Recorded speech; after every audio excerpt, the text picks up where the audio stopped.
Disclosure, news and commentary number 102, 102, 102, 102, 102.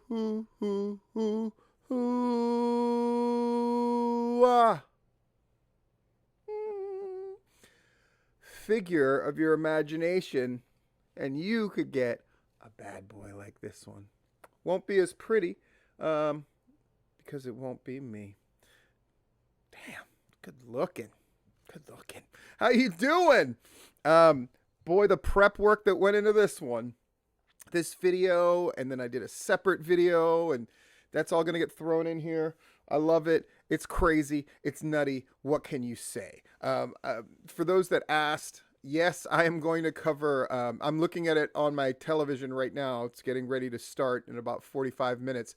AEW Dark Elevation. Does that mean I'm going to cover that? I am. And Raw. And yes, Tuesday was AEW Dark proper, along with Impact. I covered the Impact pay-per-view. Dynamite, still going to happen. NXT. Once that moves to Tuesday night, Friday is SmackDown as well.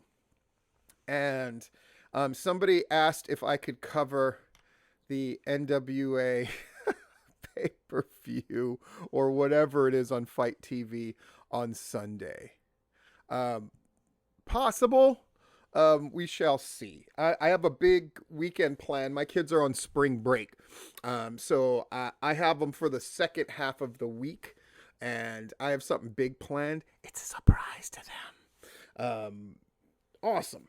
Let me get some housekeeping things out of the way, and then we'll just jump into it. What is our commentary about? Our commentary is about marvelous Marvin Hagler. You may not have known, but he passed recently. I'm going to explain why he's significant. I'm going to explain how he led to me being in pro wrestling and doing what I do. Sounds crazy? It's a great story to be had. I'm putting up Patreon videos later today or tomorrow as well. Holy moly. Sorry, there's just so much going on. I want to make sure I'm hitting all of it. Patreon people, what can I say? You absolutely rule.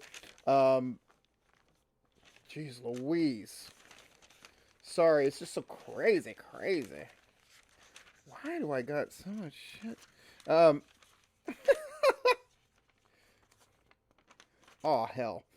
There's just a ton of Patreon people. I'll fucking get to that shit later. The noteworthy thing is, new person, JJ. What could I say? JJ joins. Let me see if I can remember off the top of my head. Diana and Dee and Dan and Brett. And, of course, my band, Brian, with PWX. Big thing. I got to find out what's going on with PWX. I definitely want to highlight them and see what they've got going on. Of course, you got guys like the OG Myron. You have Eric the World Walker, who's going to make an appearance of sorts on this edition of Full Disclosure. You got Dylan. You got guys like Derek. You got a whole bunch of people. You got like Charles and Josh Fields, and you got Justin, and you got what? Like, can you believe this shit? We're at 19 patrons. Are you going to help me get to 20? That would be amazing. I've had a big couple of days. Of course, I hit my goal on Twitch. I finished the game and did something that apparently has never been done before. Undead Labs, which is the company that makes State of Decay, was going to look into if anybody had ever done what I have done. But the person that I talked to said they didn't think so. They think that I'm the first person who ever finished their first version of the game without saving the game, without letting the person recover, without switching characters. In fact, they said, why in the hell would you even try to do that? But I did try, and it took a few tries, but I got it done. And so many people tuned in and watched that I got named as a Twitch affiliate, meaning I'll start getting paid for that stuff. So this has been a pretty good year of hitting goals as far as stuff goes. All right, let's do this unboxing. See, I wrote it in big letters and made sure. Boom. I know who sent this to me because they contacted me today saying, "Oh, I got informed that it showed up in your PO box." Of course, if you want to send me anything, put it below. The address is below, and you'll get it. And hopefully, for accomplishing that goal in State of Decay, the people who follow me on Twitch said they would get me a gamer chair and a desk. So from now on, this stuff's going to be elevated a little bit. I put these lights up just so people weren't going to have to stare at the same old, same old. I'll organize them a little better. I'll let the kids have their say as far as decorations and such. But let me see. Got an order sheet here. Yes. Cool. So I reveal it to you the same time it get revealed to me. 1, 2, 3. Ah! I love this shirt. Tyler Culprit, long live. Oh, I believe this is a gift from Charles, who I'm going to mention later on in this thing anyway. I believe it's a gift from Charles, though maybe he sent me something else and Tyler sent me this. I don't know. In any case, I love it. I was actually thinking of ordering this, except I just can't. I just don't pay for wrestling shit. That's kind of one of my things. So, awesome blossom. Absolutely effing love it. Whew. So, one of the big money sponsors of Steven Platinum and the videos that I do has been IWE. And this Saturday it's on March 20th. 16, 17, 18, 19. Right. Saturday. I'm right. March 20th, their second anniversary show. Lately I've been highlighting people who are doing wrestling related things to help wrestling, whether it's an artist, whether it's a photographer. Well, we got a brand new breed of something, and I wanted to highlight that right now. Ladies and gentlemen, Dynamite Soul, Eric the World Walker here, and this is Eye on Georgia.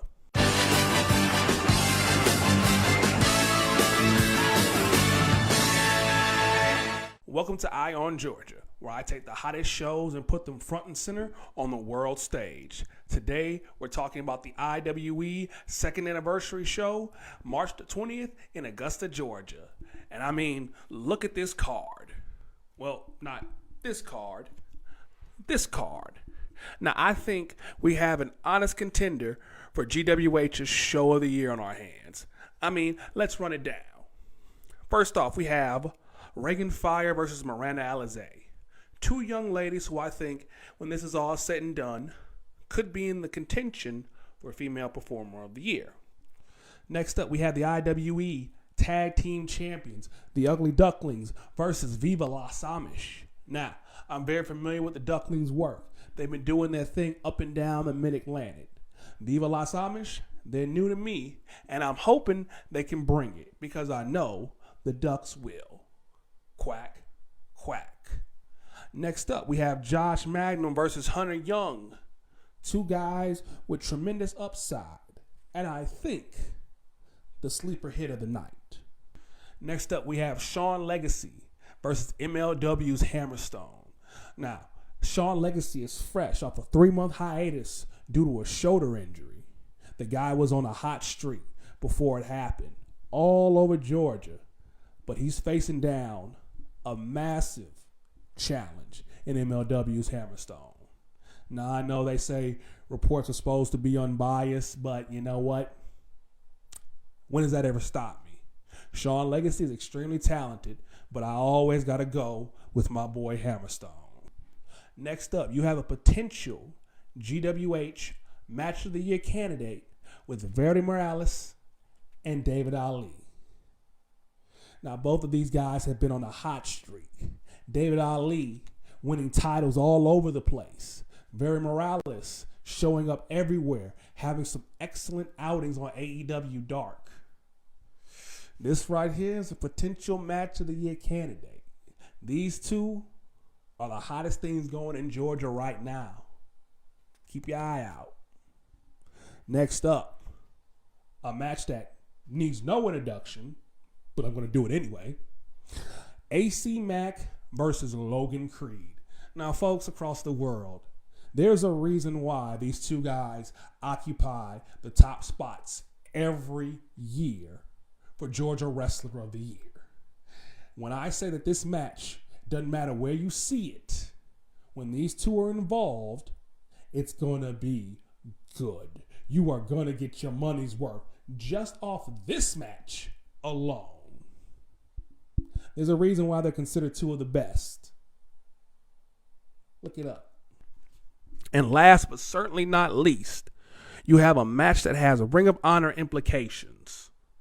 You have EC3 versus Ocoee Edwards. Two men looking to establish their legacies. EC3 looking to show that his previous signing will not be his legacy in professional wrestling. And Ocoee Edwards looking to establish his legacy, his dominance in the world of professional wrestling. This match alone will definitely give the people their money's worth because those two are going to go all out. And with that, that's your IWE second anniversary show, March 20th in Augusta, Georgia. And this has been Eye on Georgia. That was Eric the World Walker with his first of the Eye on Georgia reports. He did such a good job. I want to encourage him to do more. So here's how I'm going to encourage him to do more. Did you like what you saw? You should, because that makes that show look unbelievable. And it's an outsider perspective. He probably talked some people off of the fence by me highlighting it here. Probably talked some more people off the fence to go that otherwise might not have gone. Like, I want to encourage Eric Walker. I think he's doing really great stuff. He's trying stuff out. It's an avenue of wrestling that I think is really great. He's obviously a wrestler himself, wrestled around the world. So he's got that perspective, that kind of instinct, that kind of eye. So let me just say that here. If he continues this series, and if you get in contact with Eric Walker and hire him to do a video for you, and I don't imagine it's that much money, just saying, it's another great way to promote your show. If he puts it up, I'm going to put it up. Make sense? So I want to throw some help Eric the World Walker's way because he's obviously trying to help Georgia wrestling, and I'm all for that. Pretty awesome shit. Let's jump in. Ashton Starr wants you to know that Starfire, the Ashton Starr documentary, is done, and it's up, and it's cool, and I need to watch that shit and react to it. So I'm going to write a note right here. But he got the request in right when I was doing all the prep work for this. So I just wanted to let people know you should go check that out. Everybody knows what a big fan I am of Ashton Starr. I think he's really great. PCW had a show. They're back to twice a month. And apparently this last one was even better than the one before, which a number of fans, I can see the PCW Facebook page messages. I always just refer them to Hankins, but I can actually see what they're about, the first line or two. And a number of fans are saying, like, dude, this is the best the show has looked in recent memory. So PCW's got their shit together. They're now running twice a month. I think that's awesome. WrestleMerica hit that 250 mark. And just like PCW, apparently it's the best show that they've done in a while. Larry Goodman was very high on that show. And Pro South is back on the right track for their go-home show, for their next big show. Apparently they got their shit together as well. All this makes me incredibly happy. And Peach State as well. Seemed like they got things on track. It was sad that Shane Marks couldn't be there to defend his title against Jeter, but that's going to happen at a later date. So that's awesome. But Peach State doing back-to-back shows and still keeping it in triple digits as far as attendance. So congratulations to Peach State. Always great to have them back. APW getting that 112. 112. APW, which had crowds in the 30s not that long ago, is now consistently doing good crowds. Good for them as well. Dude, this is a good fucking time, right? People wanted to get out and about and do their thing, but I don't think it's as simple as that. I don't think it's as simple as just saying, hey, well, people just want to get out and see a show. No, they want to go out and see a good shit. They want to go out and see a good show. Speaking of Southern Violence getting 421. Southern Violence. out there in Athens, killing it. Better talent, well promoted, good relationship with Southern Brewing. 421. Livewire, though, lying their ass off, saying they had 50. Talked to 2 different people, one of whom wrestled on the show, another who worked on that show. Said they didn't have motherfucking more than 30.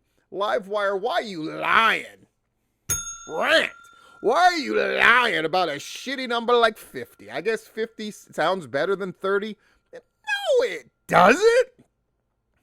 That ain't shit. That's why when people are saying, oh, people just want to get out and about and see a show and blah, blah, blah, blah, it doesn't matter. It does matter. Because Livewire ain't shit right now. Right or wrong. You look at the talent on that card, not bad at all. They're drawing 30. Why? I don't know. Could be because they got a bad shit attitude. Are these the Livewire? Are these the motherfuckers that fucking fucked with Charles, who wanted to? Charles felt this dude is going to viral shows. This guy is going to IWE. This guy is trying to give that area of the state, who's done nothing but bitch, mom, whine, that they don't get coverage. Well, now you're fucking getting it, right? Charles is going out there. I know Viral appreciates it. I know the IWE appreciates it. But you know who doesn't appreciate it? Livewire, who has bitched and moaned and whined about what Charles wrote. Be happy that your ass gets coverage at all. Because from the sounds of it, if you could get Charles to show up and review your show, you would practically double your attendance. Oh, that's fucked up. I can make these jokes. Because PCW, everybody knows when we're in the back of the Academy Theater. Now, we weren't the biggest drawing group by any stretch of the imagination, but we did great shit. And people were there to see it and talk about it. Who was there to see it and talk about it for Livewire? Nobody, because of their shit attitude. I suggest they stop worrying about all the bullshit. Be happy that Charles is there to give them coverage. And get their shit together. Because in an era where, again, let me read these numbers. Southern Violence 421, Peach State, back-to-back weeks of over 100, APW with 112, Pro South doing better shows than ever, Wrestle America holding steady at 250 and doing good shows, PCW doing the best shows that they've done in a while. Livewire, you ain't shit. And your mama said you ain't shit. And when I heard about them giving Charles a hard fucking time, I don't know what to say. You motherfuckers who bitch, piss, and moan. I'm glad this stuff about people pissing and moaning about Larry has stopped, as it should. And people are not giving Rob Rod a hard time. Now, you still have the pro wrestling bullshit of like, why don't they come to my show? Or once in a while you'll have some dumbass who's just like, I'd rather have this person cover than that. Why don't you just cover, motherfucker? And by the way, think about this. Do this math. Are you ready? It's pretty crazy. Mucha Lucha drew 1,200 people. So for perspective, Livewire,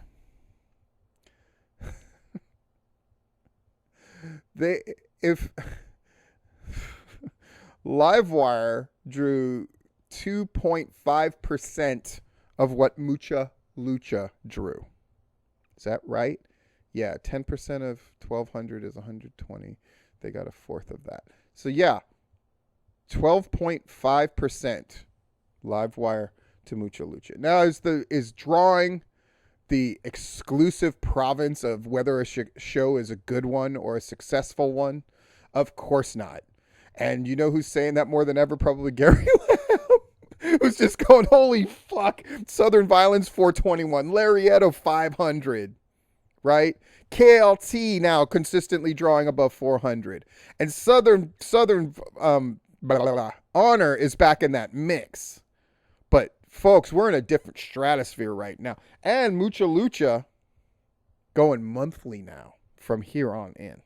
Here on in.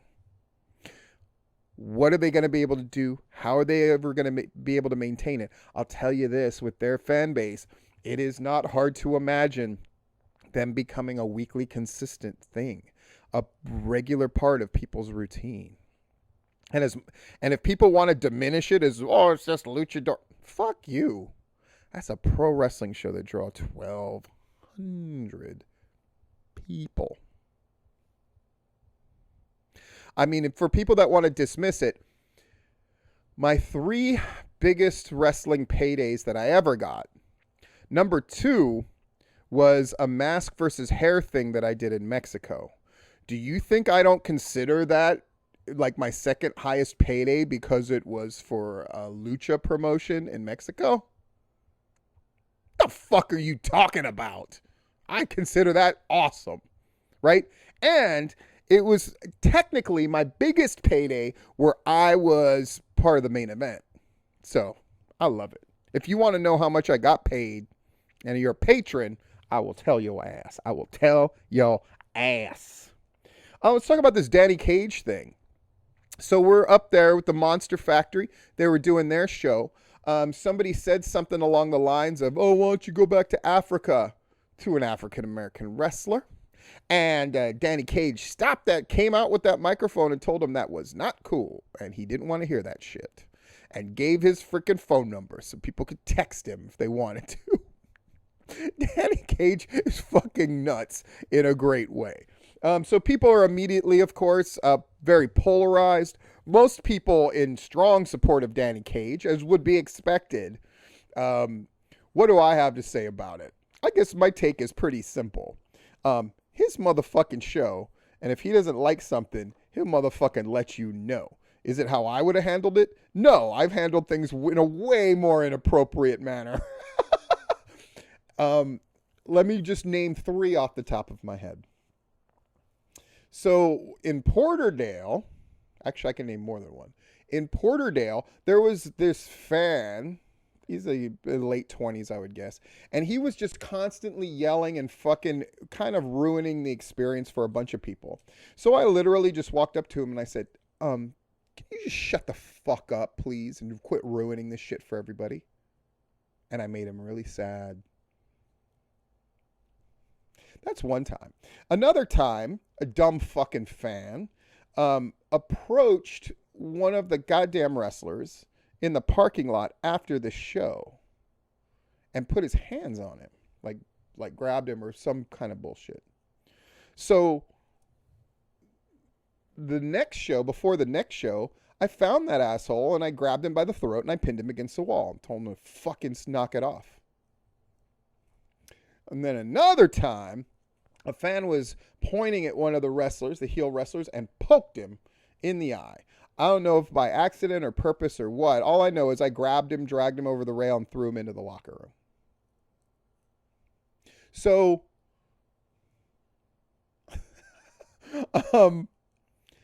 what do I have to say about Danny Cage saying, I don't want to hear some racist-ass chant? Moving on. Danny Cage giving out his phone number was bonkers shit. One thing, Danny Cage, if he watches this, the fucking pacing around the ring is so bush league. Just fucking stand and deliver. I tell guys that in promos all the time. Just fucking stand and deliver. Don't pace. I understand that he's a little heated and emotional and he's trying to keep it in check and but don't pace around. It's a bad look. It's been a year, folks, since the fucking Jasper shit, where that fan and Amy Haven went at it and it got nuts and there was a big brawl and all that crazy shit. That was a year ago. Nutty. Huh? Nutty. Oh, the days before COVID fucked us all. Oh, the days before COVID made things shitty. Oh, that was great stuff. Oh, Tipping Point tomorrow, by the way. In addition to IWE being promoted here, and they're definitely driving the point home this week, as they have been well promoting that show. On Tipping Point, we're going to have Timothy Blackman which will be interesting. He's one of the head honchos at IWE. And we also have Alexander Hammerstone. I love that motherfucker. Gonna have his ass on. That's gonna be crazy. Interesting shit here. So, the Impact Seminar with Luke Gallows and Scott D'Amore sold out. 30 spots, $60 a spot, sold out. So they added a second day. If you want to go, you better jump on it. And I saw some people bitching and moaning about this. Oh, these guys doing seminars and with this pie in the sky dreams. Ask the motherfuckers who paid $200 or $300 to do that Ring of Honor shit. If $60 is worth it to get seen by a company that has a better than even chance of actually hiring you. For the people that sold out for the Florida one, that went to that Jerry Lynn one, I ain't mad at you. Jerry Lynn's an AEW employee. Last time I checked, they were employing quite a few indie fucking wrestlers at a pretty good pay rate. So I ain't mad at anybody who goes to either one of these seminars. I think it's awesome. This is way too positive. I did bash Livewire pretty good though, didn't I? Speaking of this, like the idea of holding your spot. So have you heard of this notion of the pop-up restaurant? Mr. Beast, who's like a big YouTube guy, has a thing in California where he does it. Basically, they use a restaurant that already exists. So that restaurant makes a little money, but then they brand it with their own shit, and it's takeout only and that kind of thing. Well, Kevin Smith is doing that shit here in Orlando. Mubi, the freaking like burger joint that they have in his movies and stuff like that. They're doing they're selling some Mubi meals out of this one thing, but really what you're doing is you're buying a ticket. Yeah, you get the meal, but then it gives you access to products and stuff. Basically, you can buy more stuff. They have autographed stuff, etc., etc., etc. That also, all those slots and spots sold out. So they added 4 days next week. I wasn't really thinking about going, if I'm being honest, but recently my YouTube shit has grown, and it's grown because of the wrestling stuff, but it's grown because of the non-wrestling stuff. So I'm going to be covering the movie meal that I get and the whole experience to kind of cover this phenomenon of the pop-up restaurant. Is it something that they might consider for wrestling at some point? Just planting that idea. Plus, I'm going to pick up some items for friends of mine who I know are huge Kevin Smith guys and stuff like that. So I just think it'll be cool. Yeah. I covered all of that. Great. Shit, did I actually hit all the beats I wanted to hit? I certainly did. Obviously, I'm going to be doing a lot of work on the wrestling front. A lot of people have sent me stuff to look at, and I'm all about that. I'm going to catch up with all of that. Yesterday knocked the shit out of me. Playing that freaking video game for 11 to 12 hours. Hitting all the goals, and that was wonderful and all, but I was wiped out. Today, I took a nap. Let me repeat that. I took a nap. I'm a grown-ass man, and I took a nap because I had to catch up on all of the stuff that I do. And my life is changing, clearly. I'm finding different ways to hustle and make money, and I'm all about it, and it's wonderful. Let's get to this commentary. Marvelous Marvin Hagler. Not only does that name rock and roll. First, let me show you this. So, Marvelous Marvin Hagler, probably his most famous fight is Sugar Ray Leonard came out of retirement and boxed him. But in addition to that, Marvelous Marvin Hagler is known for another thing very prominently, and that's he fought the greatest round in boxing history. Holy shit, Steve, really? Yes, against Thomas Hearns. You want to fucking see it? Here it is. Hey, what's going on? We're going to just jump right into this. This is considered the greatest single round in boxing history. You may not have known about this, but that's what I'm here to do. Let's hit it. This is Marvelous Marvin Hagler and Thomas Hitman Hearns. Let's jump into it. If you've never seen this before, prepare to be blown away. Okay, I gave both fighters their instructions in the dressing room. I'm just cautioning you now. Obey my command at all times. Shake hands, good luck to both of you. As Ray said, Both of those Tommy guys Hearns serious usually as a likes to heart establish attack. dominance for himself up. The early Now rounds just could watch really from the dictate how this jump fight how will these go. guys go at it. The first round is a key round. We're underway. And the pace is up-tempo right at the opening bell. Hagler being the aggressor. Hearns working that jab. He has a very quick jab. There's no denying it. And he caught Hagler with two good jabs and a right hand that might have hurt Hagler. Tremendous pace in the first round. I expected this, Barry. Look Both at guys the are going in. fists Hearns by getting the better of it right now. Hearns. No nonsense at all here. And a left hand by Hagler. What a pace.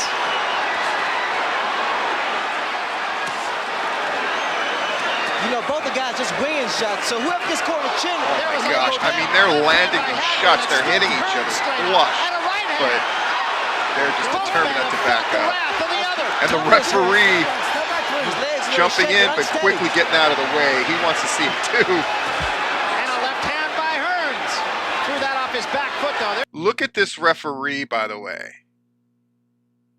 Look at this referee working just as hard as they're working. You know, we've always said pro wrestling referees, you need to be at the same level as the guys. When they're down pinning, you're down there too.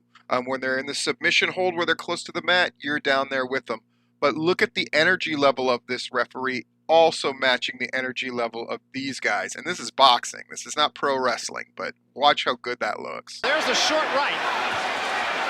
Hagler now just uses defense. He's walking towards Hearns. He's doing the right thing now. Hearns is on his bicycle. Hagler now is going to his body. Remember, Roldan caught Marvin Hagler early on also. There's another good straight right hand. Marvin by Hagler is so and another. great. I mean, Now Hearns is using his hitting him movements. with He's trying to everything. throw Hagler off balance. Hearns coming with a right hand lead that time. Both fighters are really off balance. Hagler leading with the right hand, but he's kind of lunging with it. There's another right hand, backs Hearns into the ropes. Watch for Hagler's hook. Now that was the right hand of Tommy Hearns, and it did catch Hagler, but he didn't take a backward step there. I mean, Hearns is hitting him as hard as he can, flush. And the fact that Hagler continues to advance eventually has an effect on how Hearns boxes. Another good right hand by Hearns. Now we're in the last Working the minute. body now, trying to slow him time down. These guys are exerting a great deal of energy back. So this is where you would expect in this last minute for them to slow way down, right? I mean, they've expended a huge amount of energy and hit each other with powerful shots. But on the contrary, Tremendous pace in the first round. Blood coming from the face of Marvin Hagler. Can't tell yet where it's coming from. We'll see. Both guys will definitely be winded in the next round. It is over the right eye, I believe, of Marvin Hagler. We'll wait till we get him. And there's a lot of blood early on here. A lot of blood on the face of Marvin Hagler. It is in a place where it could do serious damage. boom. Oh my gosh. We'll know between rounds when we get into the corner. Hagler punishing Hearns now. But it is Hagler who is bleeding. This is still the first round. 30 seconds left. The second round, these guys will definitely pace themselves.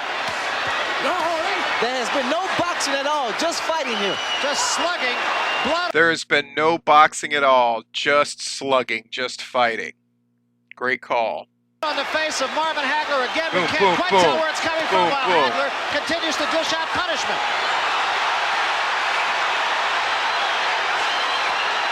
And now Hearns bounces right back. This may be the most brutal, even round you've ever seen in boxing. The most brutal, even round you've ever seen in boxing.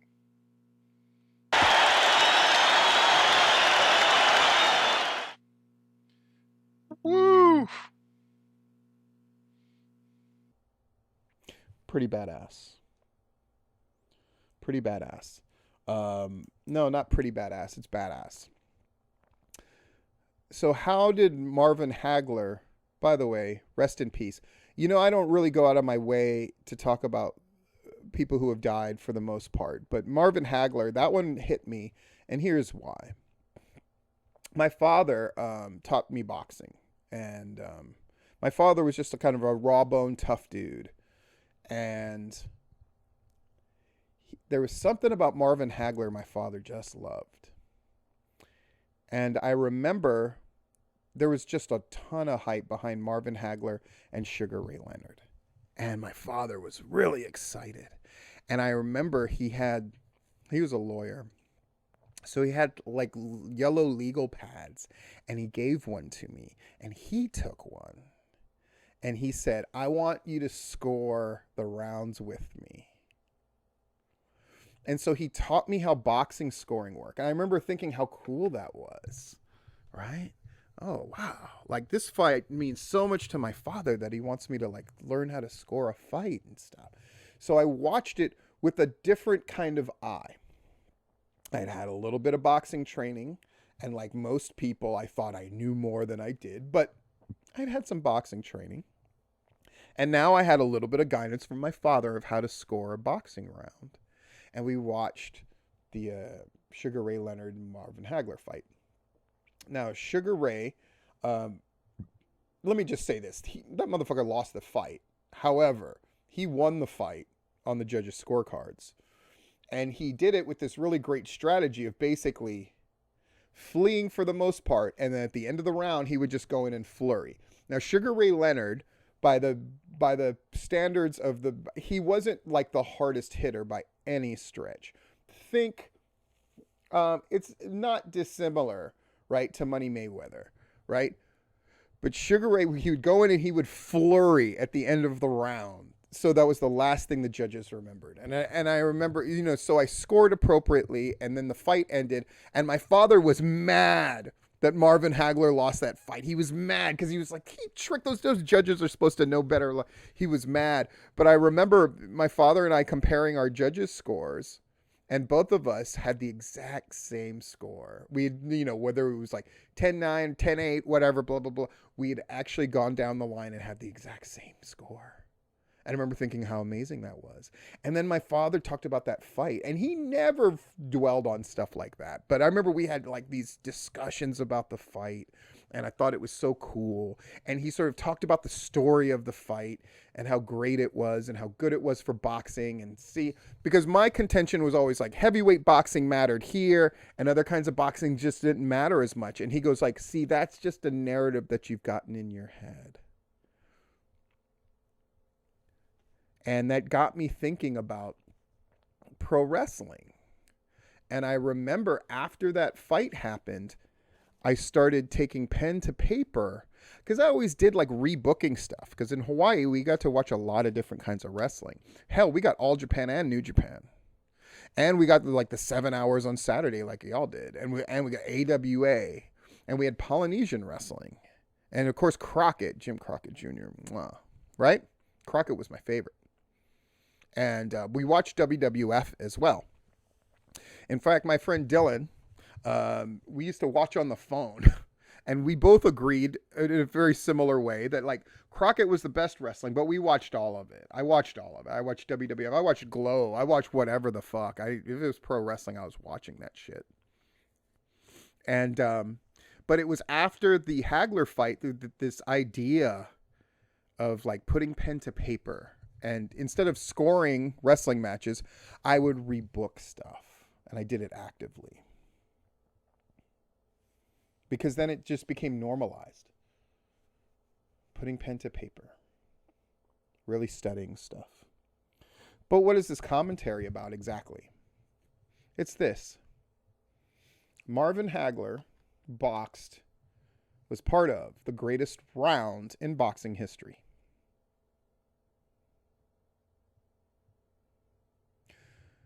In a thing like pro wrestling, which is not competitive in terms of ding, ding, the bell rings and the two people are really trying to win and it's an indeterminate who's going to win and who's going to lose, right? It's not that, right? What have you done that's the greatest? What are you aspiring to do to be the greatest at? Because notice we didn't say Thomas Hitman Hearns, Marvin Hagler is the greatest fight in boxing history.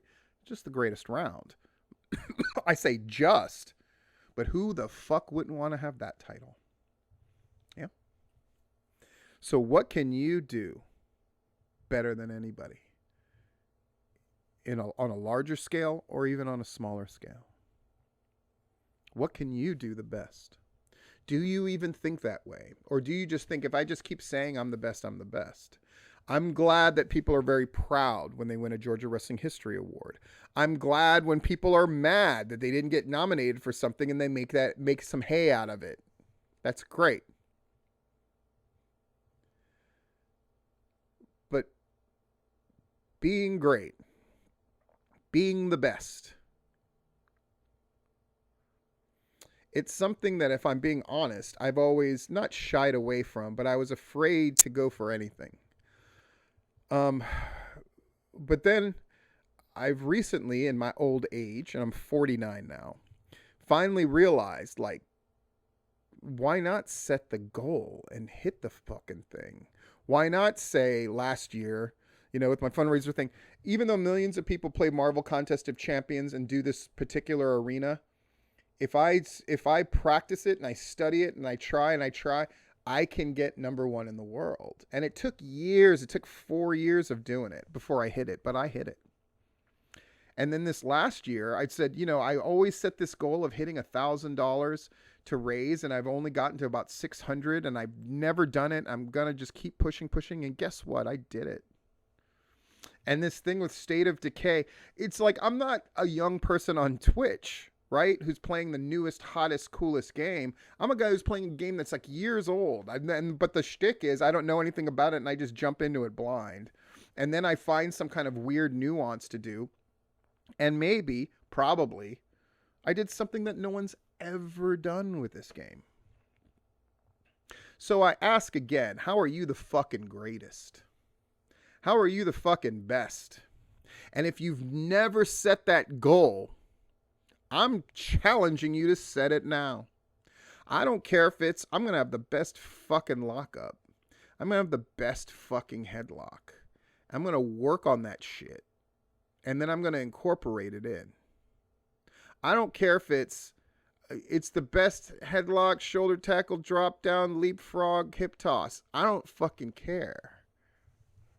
I don't care if I'm going to find a new way to do so-and-so and make it fresh again.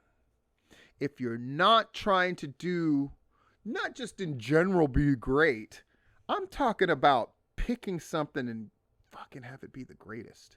Who's got the greatest catchphrase in Georgia wrestling right now? William Huckabee. You can't whoop me. It's the greatest. Can you come up with better? Who's the greatest promoter? It's Gary Lamb. And instead of just going, well, it's Gary Lamb and then everybody else. Because let me be honest about something. And Gary will love to hear this. It has been Gary and then everybody else is fucking around. But that's no longer the case. And it's great. Because I'm excited. You know why I'm excited? That Lariato's got 500. That Mucha Lucha's got 1,200. Motherfuck. They even kicked the perks in the dick. You know why I'm excited? Because of what it's going to do to Gary Lamb. You don't want to test that motherfucker. You don't want to push that motherfucker. That motherfucker will find a way. And I'm excited for it. So what are you the greatest at? A lot of wrestlers really responded last year when I did my thing about magic, creating magic in the ring. Well, now I want something else. You've heard me talk about greatness before. I want to talk about the greatest. What can you do better than anybody? And if the answer is right now, I can't really think of anything, then pick something and go get it. And what you'll find is by pulling that one thing up to the standard of the greatness amongst the stars, everything else gets pulled up along with it. That's what going for greatness is. And that should always be the goal. Go be great, you dumb motherfucker. This has been Full Disclosure.